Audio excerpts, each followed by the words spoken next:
वैसे तिजारत के मामले में जरा होशियार ही रहिएगा जनाब। कहीं ऐसा ना हो कि हमारी तिजारत के सामने कहीं टिक ही नहीं पाया। क्या कहा था आपने? ये बालक हमसे व्यापार करने आया है। ये बच्चा बहुत जल्द तुम्हारे तिजारत के तमाम कारोबार को बंद करवा देगा।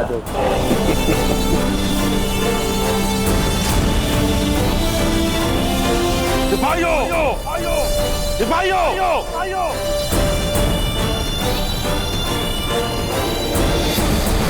सिपाही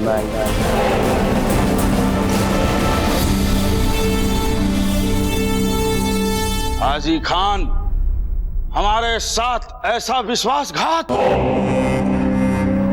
रतन सिंह जी, हमें माफ कर दें, हम मजबूर थे। हाजी खान को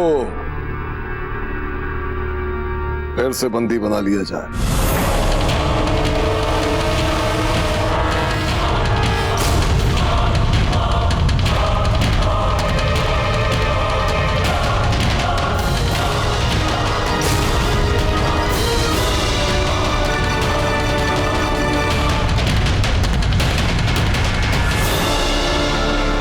चलिए शहंशाह, कब्जे की बाकी की कार्रवाई हमारी फौज पूरी कर लेगी। आइए। नहीं खान बाबा, हम चाहते हैं कि ये बेवकूफ हमारे सामने अपना सर झुकाए।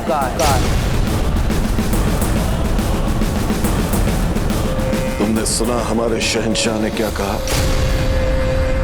अदब से इनके सामने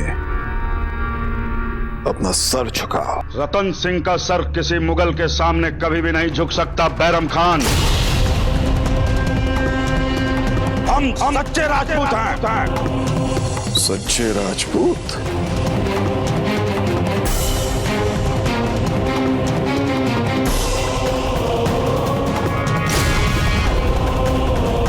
हमारे शहंशाह के सामने जो सर झुकते नहीं हैं, वो कट जाते हैं। नहीं खान बाबा, इसका सर तो हम झुका कर ही रहेगा, ताकि इसे मरने से पहले कम से कम इतना एहसास तो हो कि जिसका ये बच्चा कहकर बड़े चाव से मजाक उड़ा रहे थे, हंस रहे थे, उस बच्चे में ताकत कितनी है।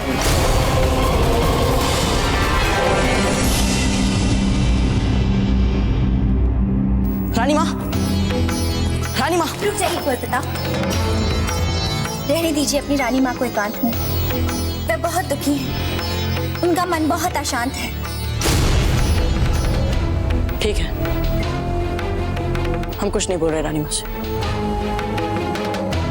और आप हमें बताइए मंजली माँ कि अजब दे चुपचाप यहाँ से चली गई, आपने उन्हें जाने कैसे दिया? मानते हम कि वो थोड़ी भाविक है, हठी स्वभाव की, पर आप लोगों को उन्हें जाने नहीं देना चाहिए था। अतिथि थी वो हमारी, आप लोगों को रोकना चाहिए था। रोकना चाहिए था? अर्थात आपको पता ही नहीं यहाँ क्या हुआ था? बताइए मछली माँ, क्या हुआ था यहाँ? नहीं, हम आपको नहीं बता सकते, हमसे कुछ गलत हो जाएगा। आप जाके अपनी रानी माँ से बात कीजिए, वही ऐसी बातें ढंग से बता सकती हैं। मंजली माँ, हम आपसे एक साधारण सी बात पूछ रहे हैं कि आप सबने अजब देखो क्यों नहीं रोका, और आप एक ही पहेलियां बुझा रही है। बताइए मंजली माँ, क्या हुआ था यहाँ? हुआ ठीक उसका उल्टा। अर्थात अजब देर तो रुकना चाहती थी यहाँ, फलदान और विवाह तक, किंतु अभी फूलों को और प्रताप का फलदान तक नहीं हुआ। ये कैसे हो सकता है कि हम सम्मिलित ही ना? सबसे मिल मिलकर विनती मांग रही थी। हमने तो कोई अपराध नहीं किया, ना ही हमने कोई पाप किया, फिर हम सब लोग ऐसे क्यों कर रहे हैं? परंतु किसी ने उनकी बात न सुनी। सब तो यही चाहते थे वे तुरंत यहाँ से चली जाए। अजब दे का सामान बंधवाइए, अब वो यहाँ नहीं रहे। चले जाइए यहाँ से, निकल जाइए अजब दे।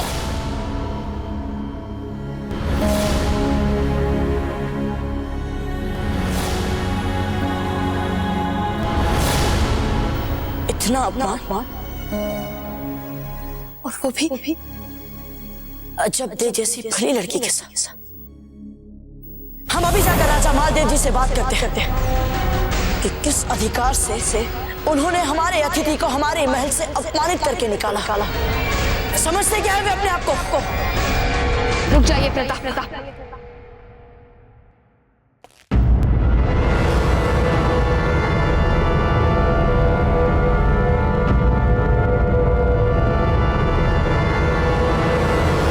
रानी माँ, आप जानते हैं यहाँ महल में क्या हुआ है?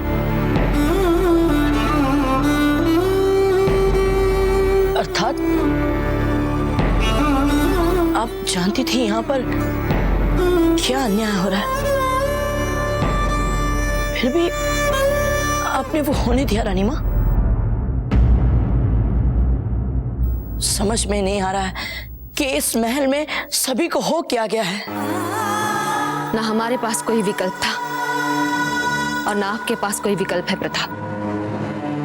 भावनाओं में बहकर अनजाने में आपने नाटक में अजबदे के लिए जो अपनी भावनाएं व्यक्त की थी। जब हम आपके बिना चैन से नहीं जी पाएंगे तो हमारा ये बलिदान हमारी मातृभूमि के लिए क्या लाभ हो सकता है? राजा मालदेव को वो बहुत चुभी थी। उसका इतना तो साहस कि वो हमारी पोती की भावनाओं से खेलेगा। और अब यदि आप राजा मालदेव के साथ अजबदे को लेकर विवाद करेंगे तो बात बहुत बिगड़ जाएगी। और अब यदि आपने राजा मालदेव के साथ विवाद कर लिया तो इसका दुष्परिणाम केवल हमें ही नहीं, सारे मेवाड़ को भुगतना पड़ेगा। वो जो हमने, राणा जी ने, अजबदे ने और विशेषकर आपने अपनी अपनी भावनाओं के बलिदान किए हैं, उस सब पर पानी फिर जाएगा। जिस राजपुताने को मुगलों के विरुद्ध सुदृढ़ बनाने के लिए हम सब ने इतना कुछ किया है, उस राजपुताने में लाशें बिछ जाएंगी प्रताप।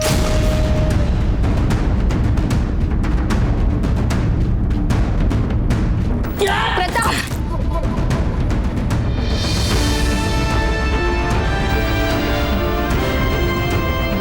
हम बिजोलिया जा रहे हैं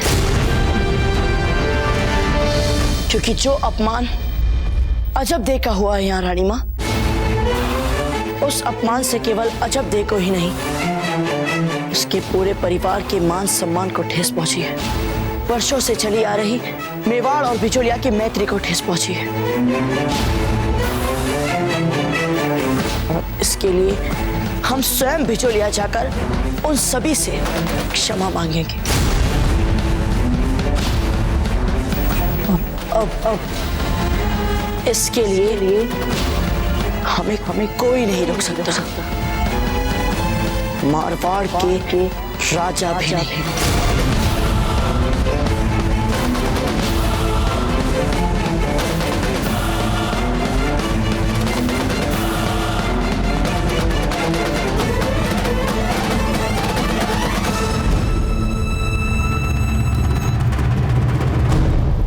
देखो, अभी भी वक्त है, चुपचाप हमारे सामने अपना सर झुका लो, वरना जब तक हमारे आगे सर झुकाने की इजाजत के लिए गिड़गिड़ा कर भीख नहीं मांग लोगे,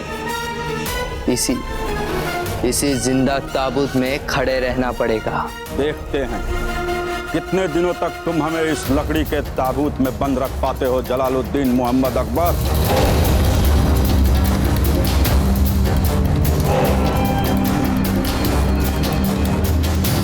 जैसी आपकी मर्जी।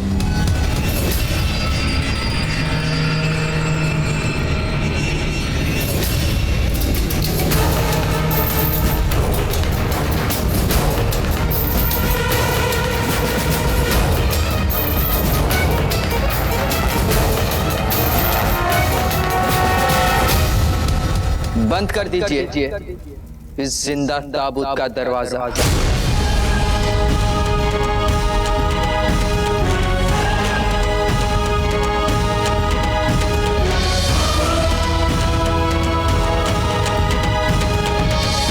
जब इनका सर हमारे आगे हमेशा हमेशा के लिए झुकने के लिए तैयार हो जाए, खोल दीजिएगा इनका।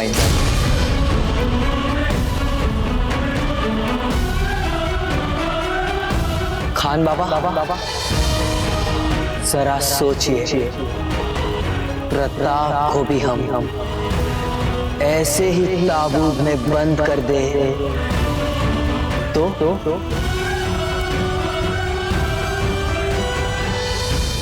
जिस रफ्तार से हम जा रहे हैं शहंशाह, वो दिन बहुत जल्द आ जाएगा।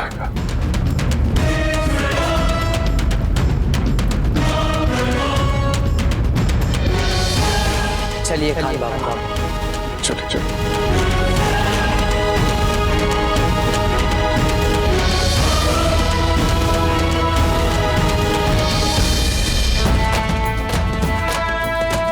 सबसे मिल मिलकर विनती मांग रही थी, परंतु किसी ने उनकी बात न सुनी।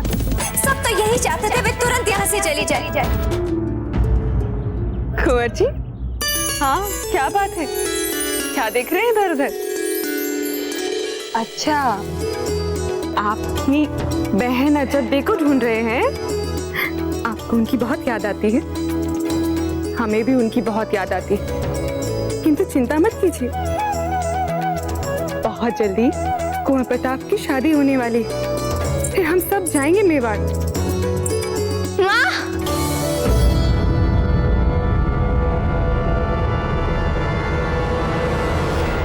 अजब थे।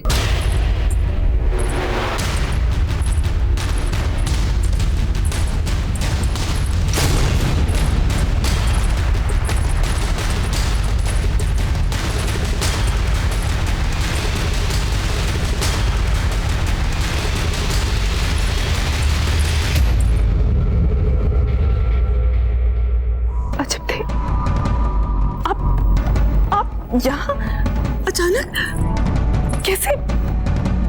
अभी तो कुंवर प्रताप और फूल का विवाह भी बाकी है, फिर आप बिना सूचना दिए आ गई, ऐसा क्या हो गया? क्या हुआ जत्ते? क्योंकि हमें आपकी बहुत याद आ रही थी माँ, इसलिए हम आ गए। मूर्ख जैसी बातें मत कीजिए जत्ते। हमें पता है जयवंता बाई जी के होते हुए आपको तो अवसर भी नहीं मिला होगा हमें याद करने का। हम जानते हैं उन्हें, बताइए ना क्या बात है? कुछ नहीं माँ, कुंवर प्रताप और फूल का विवाह निश्चित हो गया है और फूल और कुंवर प्रताप का फलदान है। कल कुंवर प्रताप और फूल का फलदान है, तो आप यहाँ क्या कर रही हैं? आपको किसी ने रोका नहीं? आपको सब लोगों ने आने कैसे दिया? सब लोगों को छोड़िए, फूल उसने आपको आने कैसे दिया?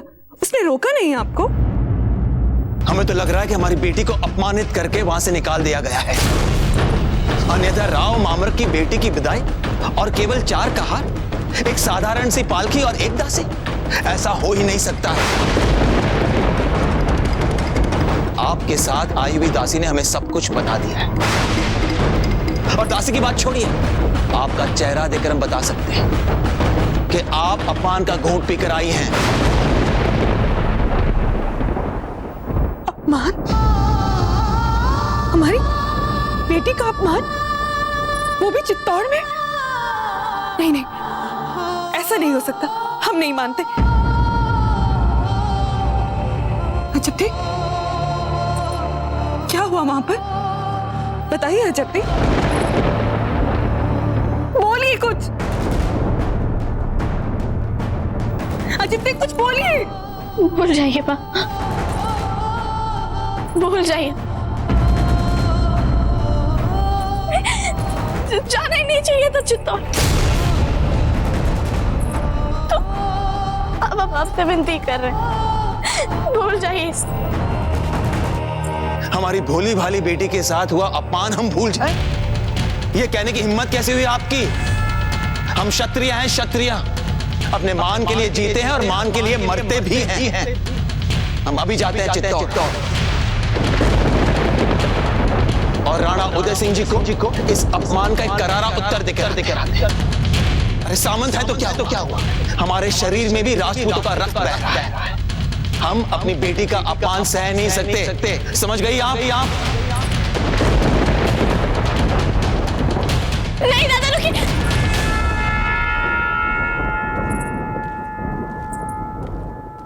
मत रोकिए उन्हें। आपके दादा के स्वाभिमान को गहरी चोट लगी। वे अब नहीं रुकेंगे। अवश्य आप लोगों से कोई भूल हुई है। राणा उदय सिंह जी के खेमे के पास वीरबाई जी की पायल मिली। कुछ सिद्ध नहीं होता इससे। राज राणा जी, हम किसी पर कोई आरोप नहीं लगा रहे हैं। बस वो पायल मिली है और हमारे सिपाही भी कहते हैं कि उन्होंने वीरबाई जी को इधर आते हुए देखा है। तो मन की शांति के लिए यूं ही एक बार चलकर देखने में क्या हानि है। ठीक है, देख लेते हैं वहां भी, किंतु हमारा दृढ़ विश्वास है कि आपका संदेह निराधार निकलेगा। देख लीजिएगा। चलिए जी।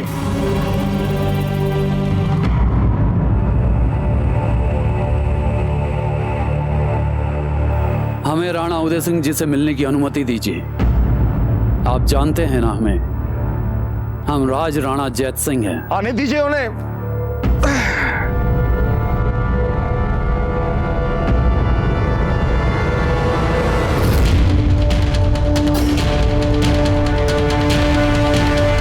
वीरबाई यहीं कहीं है, ढूंढो उसको।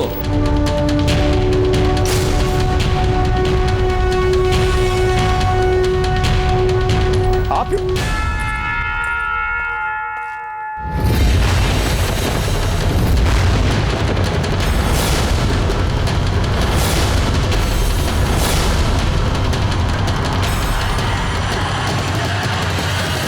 राणा जी, हमने आपको मान दिया, आपका सम्मान किया, और आपने ये किया हमारे साथ।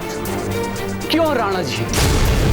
इसलिए कि हम आपकी तरह राजा नहीं हैं, इस सामान्य से सामंत हैं हम, इसलिए। नहीं जय सिंह जी, जो आप सोच रहे हैं ऐसा कुछ नहीं हुआ है। हमें तो कुछ देर पहले तक ये नहीं पता था कि ये हमारे खेमे में है। अभी हमें पता चला है कि हमारे खेमे में थी। पूछिए इनसे। अरे बताइए अपने दाता को कि सच क्या है। बोलिए वो हम सिपाहियों से बचते बचाते यहाँ भागते हुए आ गए।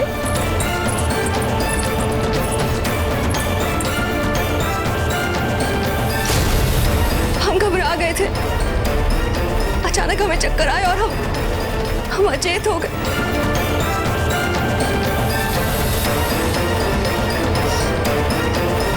राणा जी से ही कह रहे, इन्हें इस बारे में कुछ नहीं पता है। देखा जय सिंह जी, जो हम कह रहे थे वही सच है।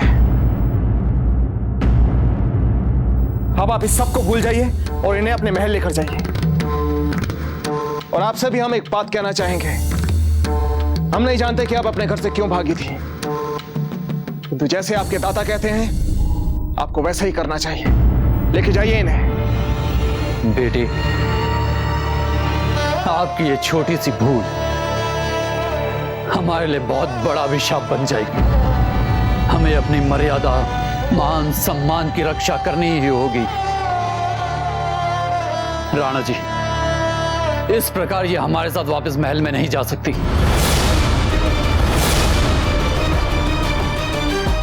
क्या? अगर आप इनको अपने महल नहीं ले जा सकते तो फिर कहां लेकर जाएंगे इनको? राणा जी, इन सारे सैनिकों ने देखा है, हमारे साथ ढूंढने निकले इन सारे गांव वालों ने देखा है, इन सब ने देखा है कि हमारी बेटी सारी रात आपके साथ आपके खेमे में रही है। परंतु जय सिंह जी, इनकी नजरों में तो हमारी इज्जत मिट्टी में मिल गई ना राणा जी।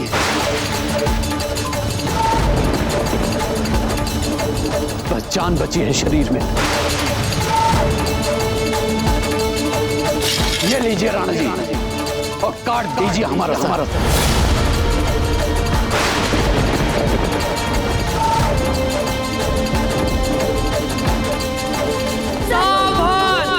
मेवाड़ के राजकुमार कुंवर प्रताप सिंह पधार रहे हैं।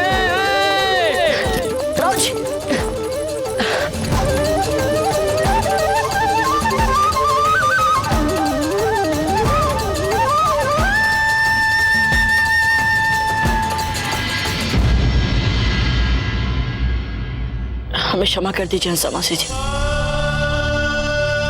चित्तौड़ में अजब के साथ जो भी अपमान हो, उसके लिए हम आपसे हाथ जोड़कर क्षमा चाहते हैं। उस समय हम वहां नहीं थे हंसा मासी जी, अन्यथा हम ऐसा कदापि नहीं होने देते। हमें क्षमा कर दीजिए। अभी हम अजब से जाकर क्षमा मांगते हैं। रुकिए,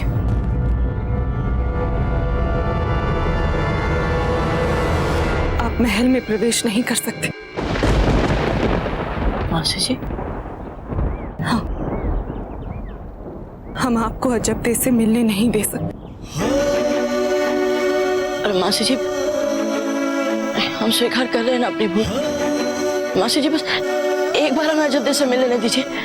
हम उनसे क्षमा मांगना है, नहीं तो जीवन भर हम इस अपराध बोझ से बाहर नहीं आ पाएंगे। कुंवर प्रताप, हमने आपसे कह दिया ना, हम नहीं मिलने दे सकते अजब से आपको। हाँ मासी जी, अच्छा यदि आप हमें भीतर जाने नहीं दे रही हैं तो आप राव मामर जी को बाहर बुलाइए। उनकी पुत्री के अपमान से जो उनके मान सम्मान को ठेस पहुंची है, उसके लिए हमें उनसे क्षमा मांगना है मासी जी। हमें बहुत देर कर दी कुंवर प्रताप आपने। राव जी तो कल रात ही चित्तौड़ के लिए निकल गए। संभव था अब तक तो वो चित्तौड़ पहुंच भी गए हों। क्या? हाँ, अनर्थ हो गया कुंवर प्रताप। अजब के अपमान को राव जी ने अपना अपमान मान लिया है, बिजौलिया का अपमान मान लिया है।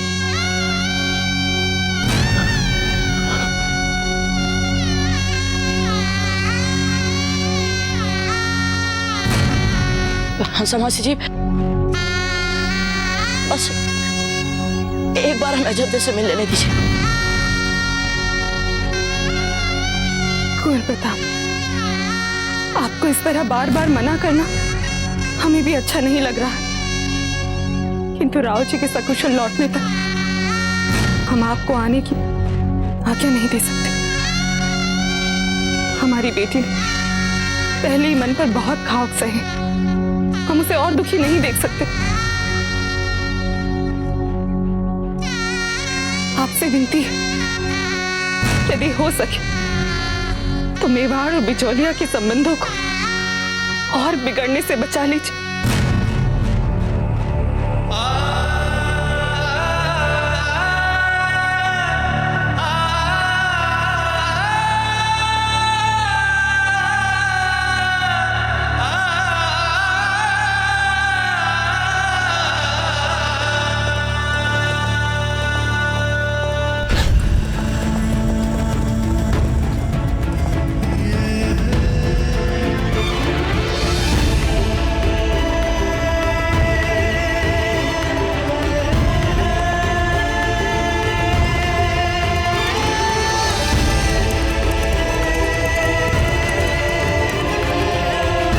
या तो हमारा सर काट दीजिए या हमारी बेटी का सर काट दीजिए।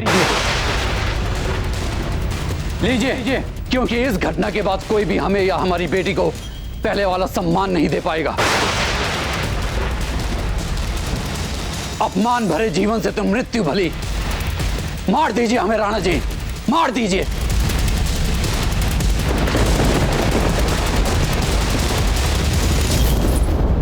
सारी भूल तो हम ही से हुई है ना दादा। किसी को कुछ करने की आवश्यकता नहीं है, हम ही अपने प्राण ले लेते हैं।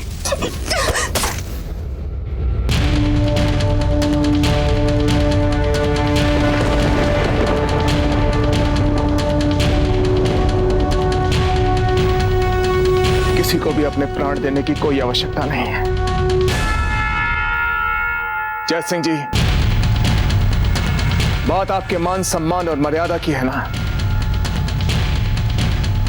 ठीक है। आपकी पुत्री से विवाह कर हम आपके मान को बचाएंगे। राणा जी,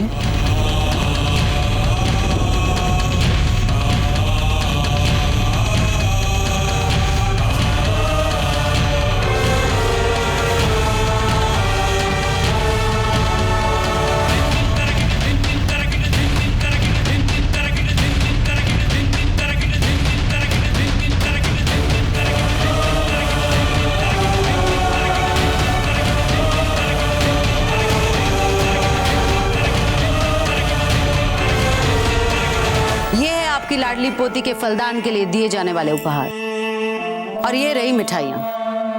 अब बताइए राजा जी, आप संतुष्ट तो है ना अपनी पोती के फलदान की तैयारियों से? सुंदर, अति सुंदर। हम बहुत खुश हैं। बल्कि हम यूं कहें कि इतनी प्रसन्नता तो हमें आज से पहले कभी हुई नहीं। इधर हमारी लाडली फूल की सगाई उसकी इच्छा अनुसार हो रही है, और उसके उपरांत वीरबाई के साथ हमारा विवाह हो रहा है।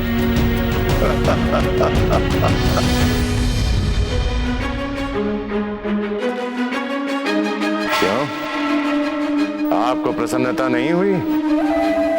अपने पति की ही प्रसन्नता में आपको भी प्रसन्न होना चाहिए। यही पतिव्रत धर्म होता है एक क्षत्राणी का। नहीं नहीं राजा जी, हम बहुत प्रसन्न हैं। हमें पूरा विश्वास है कि वो आपको सुख देंगी।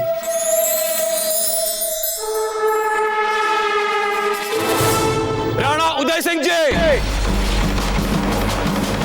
राणा उदय सिंह जी, बाहर आइए। राणा उदय सिंह जी, राणा उदय सिंह जी।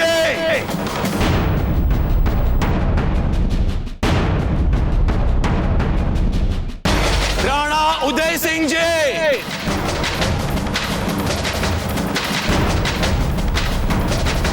बोलो सामंत, हमारे समधी का नाम इतने अशोभनीय ढंग से क्यों पुकार रहे हो? हमारे रहते हुए हमारे समधी का ऐसा सम्मान। कहां है राणा उदय सिंह जी? राणा जी यहाँ नहीं है। मेवाड़ से असभ्य बर्ताव की अपेक्षा नहीं थी हमें। जो भी कहना था हमें कहना चाहिए था। अजबदे के साथ ऐसा अपमान क्यों होने दिया आपने? महामरक सिंह, जो हुआ ठीक हुआ। यहां आप चिल्ला क्यों रहे? हमारी पोती ने आपकी बेटी को अपनी सखी क्या बना लिया कि वो सारी मर्यादाएं भूल गई। वो ये भूल गई कि वो एक साधारण सामंत की बेटी है।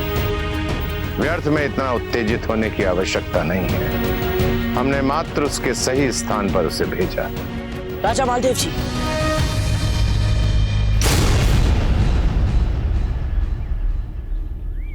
आप हमारी बात सुनिए। राव मामरक जी, हम आपको पूरी बात बताते हैं। अब कुछ कहने या सुनने के लिए बचा ही नहीं।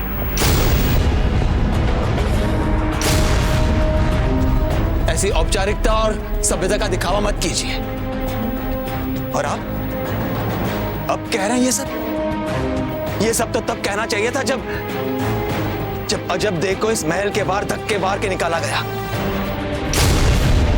उस समय क्यों कुछ नहीं बोले आप? उस समय कोई क्यों कुछ नहीं बोला? मामरक जी, हम मानते हैं कि हमसे भूल हो गई, पर हमारी पूरी बात सुन लीजिए। क्यों सुने हम आपकी कोई बात? देखिए महामरक सिंह जी, इस वक्त आपका चित्त शांत नहीं है। आपको यहाँ से चले जाना चाहिए, अन्यथा बात बहुत आगे बढ़ सकती है। माना अजबदे के साथ जो भी हुआ वो गलत हुआ, लेकिन इस वक्त बात मारवाड़ और मेवाड़ के संबंधों की है, दो राज्यों के एकता और अखंडता की है।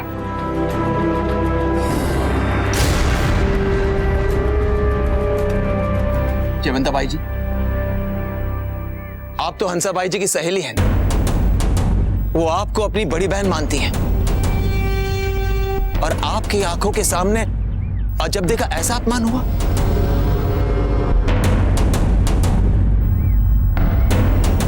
कुंवर प्रताप,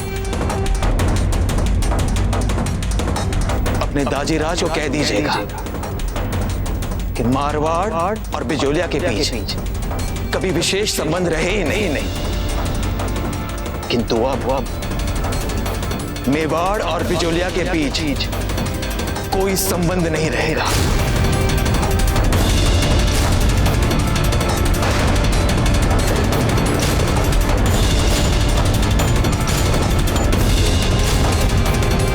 ये बात कह दीजिएगा अपने ताजे राज को।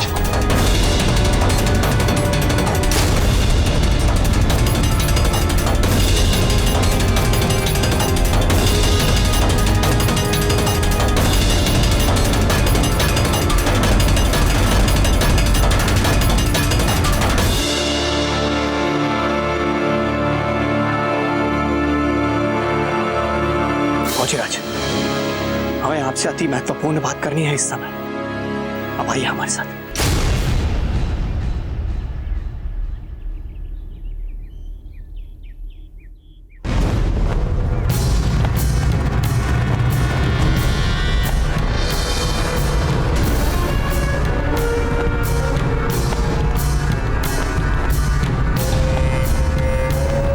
हमारी समझ में नहीं आता शहंशाह, इतनी मेहनत और मशक्कत के बाद हमने अजमेर के इस किले पर कब्जा किया, यहाँ की रियासत को फतेह किया, अपना मुगलिया परचम फहराया, और आप खुद अपना परचम निकलवाकर उनका वही पुराना अजमेर का परचम लगवा रहे हैं। क्यों? क्योंकि अगर इस वक्त ये खबर राजपुताने में पहुंच गई कि हमने अजमेर सर कर लिया है, तो वहां की बिखरी रियासतों में हमारे डर से इत्तेहाद की हवा चल पड़ेगी। सभी हमारे खिलाफ एक दूसरे से गले मिलने लग जाएंगे, राजपुताने में एकता बढ़ जाएगी, और हम नहीं चाहते खान बाबा कैसा हो। हमें खामोशी के साथ राजपुताने की एक एक रियासत का शिकार हमें तब तक अपनी फतेह की गूंज को दबाए जब तक हम इसके आखिरी और सबसे कीमती मुकाम मेवाड़ पर अपना कब्जा ना कर ले।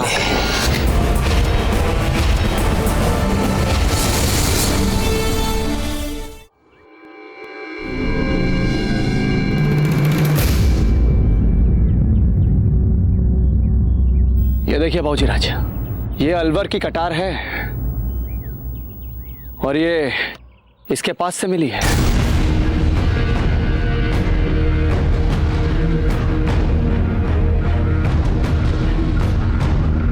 अलवर का संदेश वाहक चित्ता उड़ाता है,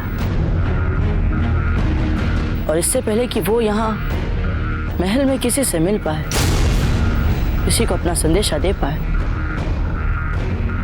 उसे कोई चुपचाप मार देता है। यहाँ क्या कारण हो सकता है? किसने मारा है इसे? हमारे ही बीच का विश्वासघाती, देशद्रोही।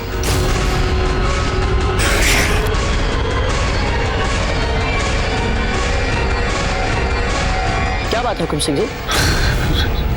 नहीं वो मैं सोच रहा था कि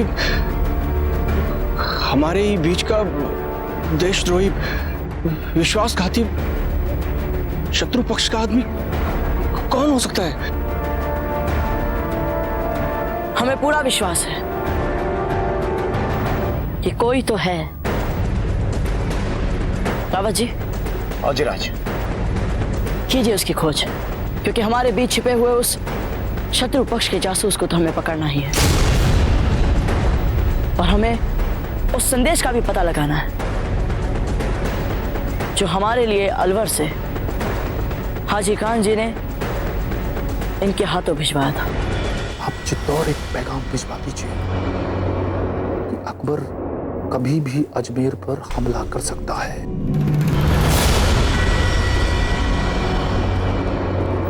हुकुम, राणा उदय सिंह जी पधार चुके हैं।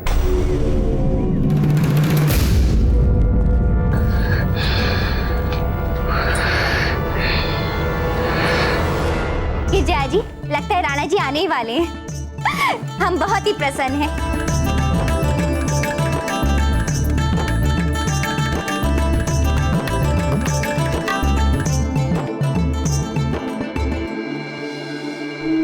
इस पालकी में कौन है जीजा?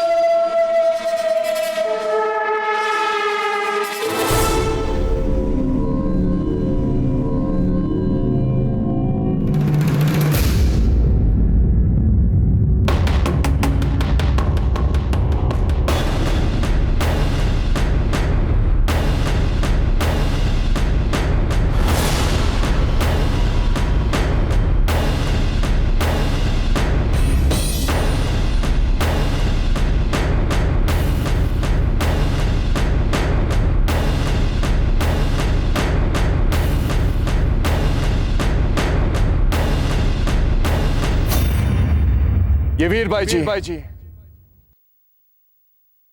हमारी पत्नी।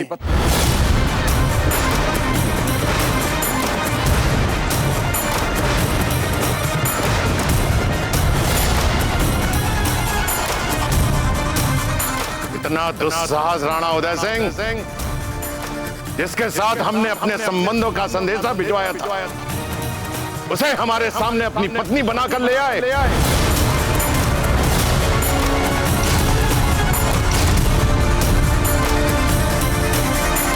ये आप क्या कह रहे हैं राजा मालदेव जी? कैसा संदेशा? जानबूझकर भोलेपन का स्वांग मत करो राणा उदय सिंह, ये सब आपकी सोची समझी चाल थी।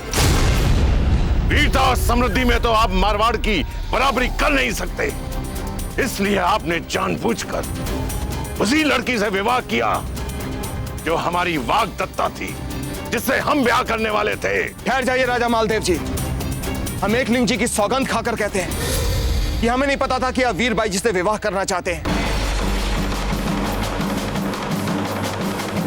तो जब इनकी मर्यादा पर संकट आ गया, क्योंकि दुर्घटनावश इन्हें पूरी रात हमारे खेमे में बितानी पड़ी, तब इनके और इनके परिवार की मर्यादा और मान सम्मान को बचाने के लिए हमने इनसे विवाह किया है। आपकी इस काल्पनिक कहानी के किसी भी शब्द पे मुझे विश्वास नहीं है। ये आप जानबूझकर किया है, ये आपकी एक चाल है, चाल। आपने मेरे साथ छल किया है, छल। राजा मालदेव जी, हमारे धैर्य की इतनी परीक्षा मत लीजिए कि बात बिगड़ जाए। बात तो बिगड़ चुकी है राणा उदय सिंह, और बात को बिगाड़ने वाले हैं आप। जब से हम यहां अपने धैर्य की परीक्षा दे रहे हैं,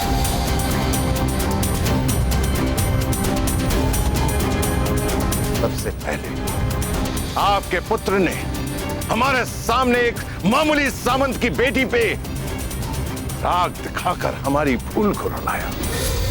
जब हम आपके बिना चैन से नहीं जी पाएंगे, तो हमारा ये बलिदान हमारी मातृभूमि के लिए क्या लाभ हो सकता है सबसे? और उसके बाद आपने उसी लड़की से विवाह किया जो हमारे सपने सजाने वाली। कौन किसके धैर्य की परीक्षा ले रहा है राणा उदय सिंह? कौन किसके धैर्य की परीक्षा ले रहा है? राजा मालदेव जी, आप अपनी मर्यादा लांघ रहे हैं। जो स्वयं अपने संबंधों की मर्यादाएं लांघ चुका हो, वो राजा मालदेव सिंह को नैतिकता का पाठ पढ़ा रहा है। आपके संबंध प्रस्ताव को मानने से पहले हमें यह समझ जाना चाहिए कि जिन्हें शत्रुता निभाने की आदत पड़ गई है, उनसे मित्रता की अपेक्षा नहीं करनी चाहिए। राजा मालदेव जी, आपसे मित्रता के लिए हमने अपने पुत्र को उनकी भावनाओं का बलिदान करने तक को कहा, और इससे अधिक मित्रता के लिए हम क्या कर सकते हैं, बताइए? वो बलिदान करवाकर आपने हम पर कोई उपकार नहीं किया। कहां वो एक मामूली सामंत की बेटी, और कहां हमारी पोती फुल कंवर? दोनों में तुलना ही नहीं है राणा उदय सिंह। आप बार बार उस भूल को बलिदान कह कहकर हमारी भूल का अपमान मत कीजिए। देखिए, यदि आप सब बड़े हमें कुछ बोलने की आज्ञा दे, तो हम आप लोगों से एक निवेदन करना चाहते हैं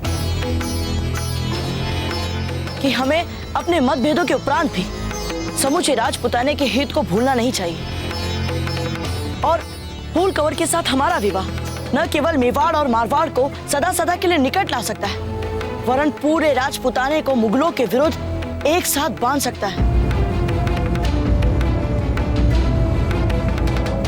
इसलिए हम आप दोनों से फिर एक बार प्रार्थना कर रहे हैं कि कृपया आप लोग राष्ट्रहित में अपने मतभेदों को बढ़ाने का नहीं, सुलझाने का प्रयास करें। तो ठीक है राणा उदय, हम आपकी बात पर एक ही परिस्थिति में विश्वास करेंगे कि आपने ये विवाह इच्छा से नहीं किया, ये विवाह दुर्घटना से हुआ। बोलिए। छोड़ दीजिए इसे।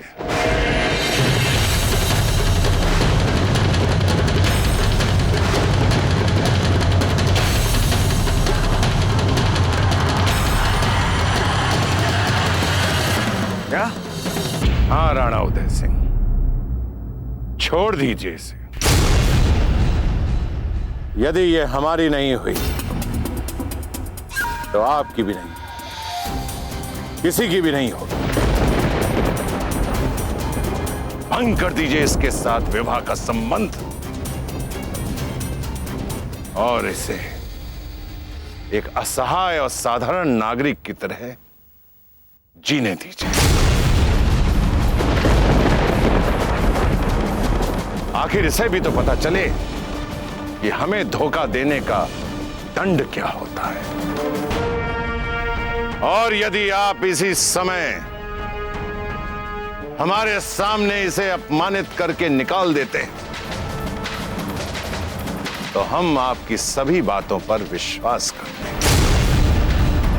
और हमारे बीच में जो भी कटुता है हम उसे भूलकर आपको अपना मित्र बना लेंगे। अन्यथा